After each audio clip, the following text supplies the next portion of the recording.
3, 2, 1. Assalamualaikum warahmatullahi wabarakatuh. Hamdan wa syukralillah, amma ba'd. Segala puji hanya milik Allah.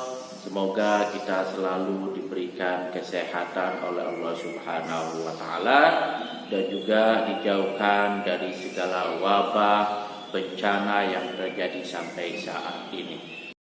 Anak-anak semua yang Bapak banggakan, yang Bapak cintai, bertemu kembali dengan Pak Guru. Kita akan belajar hadis, ya, lanjutan materi yang minggu lalu kita pelajari, yaitu hadis tentang keutamaan bertakwa kepada Allah Subhanahu wa taala.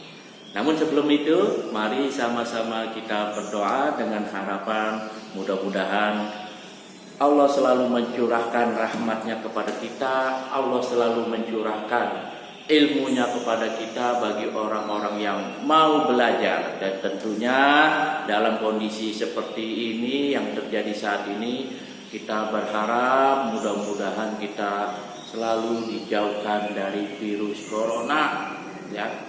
Mudah-mudahan kita akan dapat melalui cobaan pada saat ini yang masih tetap terjadi, ya.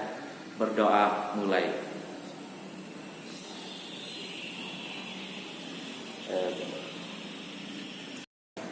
Oke, anak-anak semua, sebelum Bapak menjelaskan lanjutan materi minggu lalu, silakan kalian persiapkan diri kalian untuk menyimak video ini dengan seksama dan jangan pernah di skip, ya. Tonton sampai tuntas, insya Allah kamu akan paham penjelasan dari Pak Guru. Paham, ya? Alhamdulillah. Baik, Pak Guru mau bertanya, apakah kalian masih ingat hadis tentang takwa kepada Allah Subhanahu wa taala? Alhamdulillah, ada yang sudah hafal. Bagus kalau sudah hafal, ya. Bapak awali dengan hadis, ya.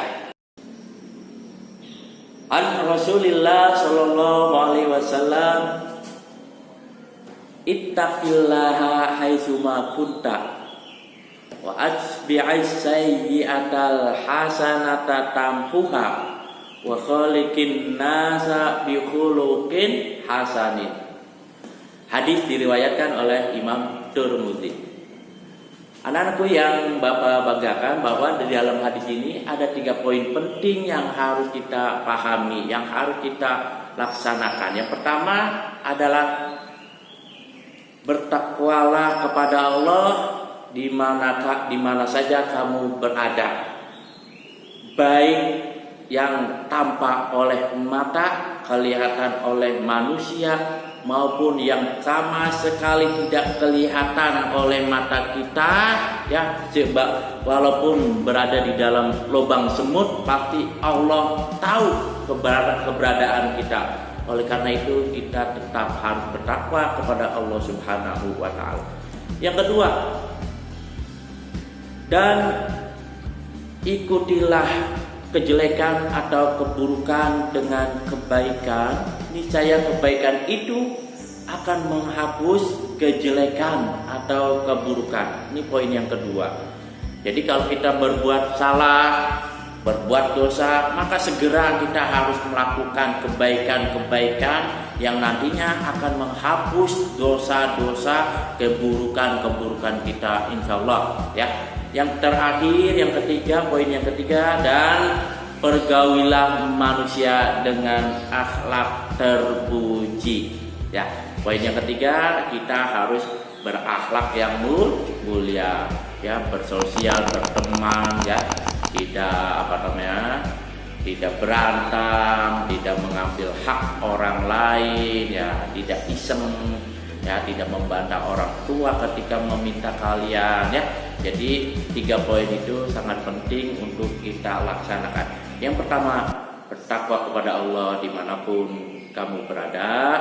Yang kedua, dan ikutilah kejelekan atau keburukan dengan kebaikan, niscaya kebaikan itu akan menghapus kejelekan dan keburukan atau dosa-dosa kita. Yang ketiga adalah dan pergaulilah manusia dengan akhlak terpuji. Ya, itu. Baik, penjelasan berikutnya ya, yang poin kedua. Ikutilah kejelekan atau keburukan dengan kebaikan, insya Allah akan menghapus keburukan atau kejelekan ataupun dosa-dosa kita. Kita diperintahkan untuk bertakwa kepada Allah Subhanahu wa Ta'ala, baik dikala sendirian maupun dengan orang lain. Namun demikian, kita terkadang lalai dalam bertakwa kepada Allah Subhanahu wa Ta'ala. Apa contohnya? Seperti kita pernah meninggalkan sholat, ya kan? Puasa, ya. Kemudian maupun semua perbuatan yang diperintahkan oleh Allah Subhanahu wa Ta'ala, ya. Bahkan sebaliknya, terkadang kita mengerjakan sesuatu yang buruk atau yang dilarang oleh Allah Subhanahu wa Ta'ala, sehingga kita berdosa kepadanya. Oleh karena itu, kita diperintahkan mengerjakan perbuatan yang dapat menghapus dosa-dosa yang pernah kita lakukan. Apa? Yaitu kita diperintahkan melakukan hal-hal yang baik, ya. Yang tadinya tidak sholat, ya. Yang tadinya tidak puasa. Yang tadinya benci sama orang, jangan benci kau sama orang, ya. Yang tadinya tidak suka menolong, kita bantu orang, ya. Insya Allah kebaikan-kebaikan itu akan menghapus segala dosa-dosa yang ada di dalam diri kita. Takwa kepada Allah Subhanahu wa Ta'ala merupakan kewajiban setiap muslim, dan takwa merupakan dasar diterimanya amal kebaikan, ya. Bersegeralah melakukan kebaikan setelah kalian melakukan keburukan, karena kebaikan akan menghapus dosa-dosa kita, ya.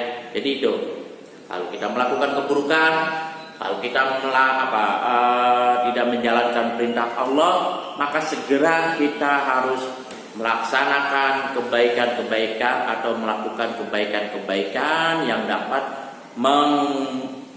menghapus dosa-dosa kita. Kemudian hiasilah diri kita dengan takwa dan akhlak terpuji, ya.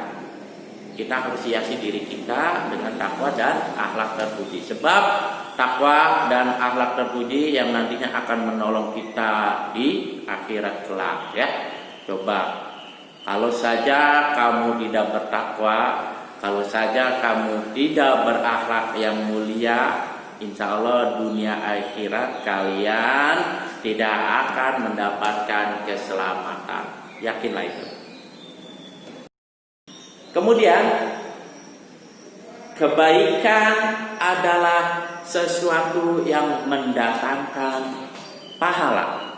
Nah, itu pengertian dari kebaikan. Apa? Sesuatu yang mendatangkan pahala disebut kebaikan. Kemudian keburukan.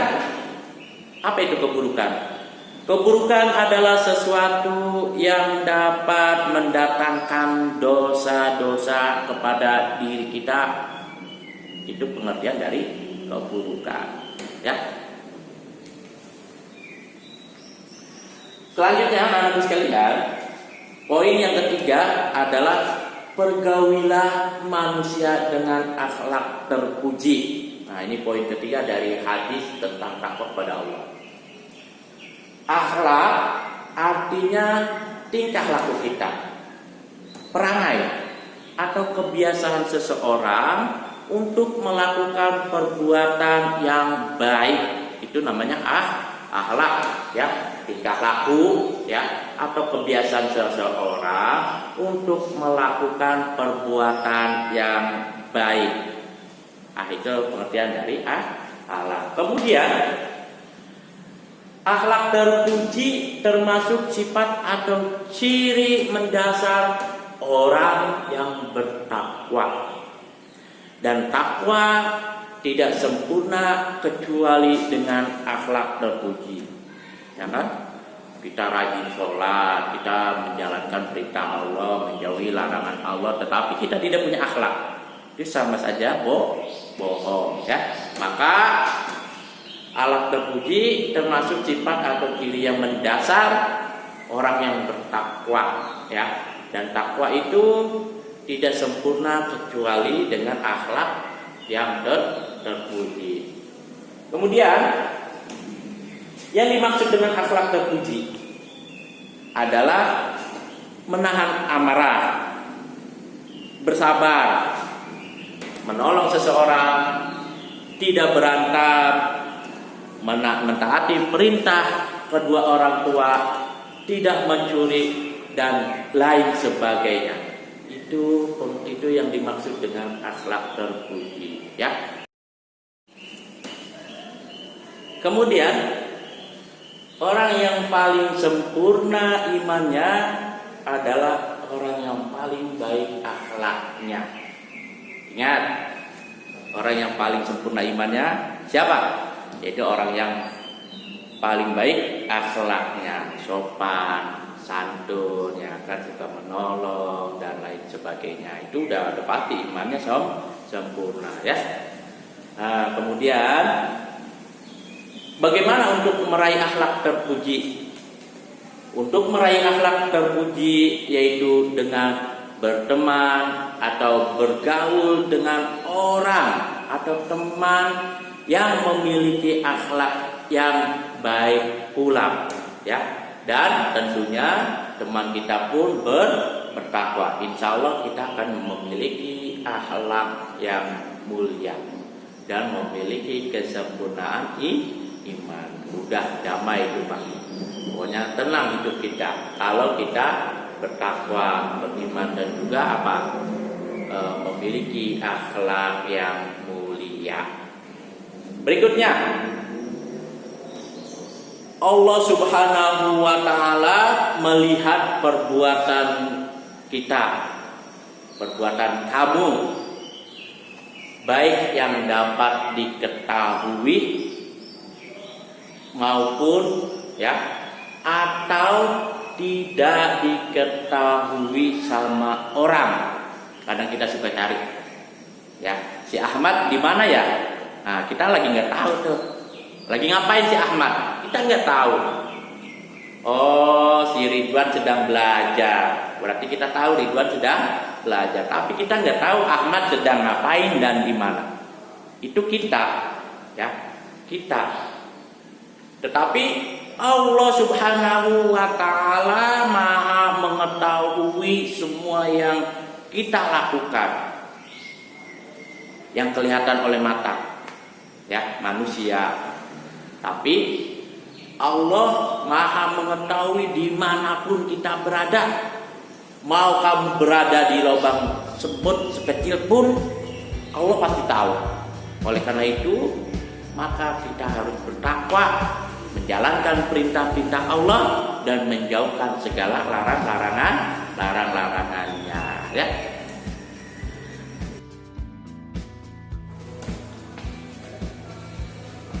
Baiklah anak-anakku semua, sampai di sini saja pertemuan kita. Insya Allah kita akan bertemu di pertemuan berikutnya, ya. Pesan Pak Guru, ya, tetap sabar, tetap tabah menjalankan kehidupan pada masa pandemi ini. Selalu menggunakan masker, mencuci tangan, ya kan, jaga jarak, ya, dan tetap berada di rumah, ya. Kurang lebihnya mohon maaf. Assalamualaikum warahmatullahi wabarakatuh.